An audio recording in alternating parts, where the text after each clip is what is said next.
I'm on board the U.S. Navy carrier, the USS Theodore Roosevelt, in the Gulf of Alaska. Its role in the largest military exercise in Alaska, Northern Edge 19, is significant. It also plays a key role in defending our nation. The flight deck on the USS Theodore Roosevelt is 1,100 feet.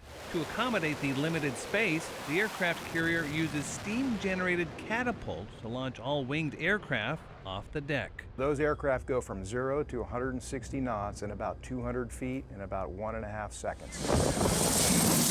Upon their return, aircraft land on the flight deck into arresting gear cables, also known as traps. They go from 160 knots to 0 in about 1.5 seconds and in about 300 feet. Every aircraft is tracked and monitored in flight deck control. Flight deck control is the nerve center of the flight deck. Anything that needs to happen out on deck comes through here. The crew keeps a keen eye on the happenings on the flight deck with what they call the Ouija board, a desktop exact scale of the flight deck with technology that dates back to World War II. So whenever an aircraft needs to get fuel, like aircraft 601, we'll put a purple note on it. That tells us we need to get fuel to it.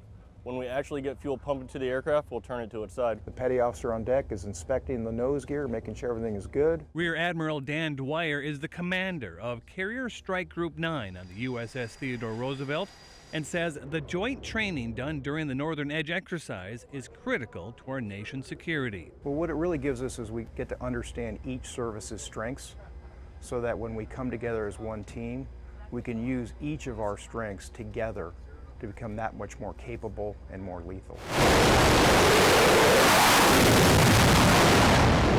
Inside the gates, Scott Gross, KTVA 11 News.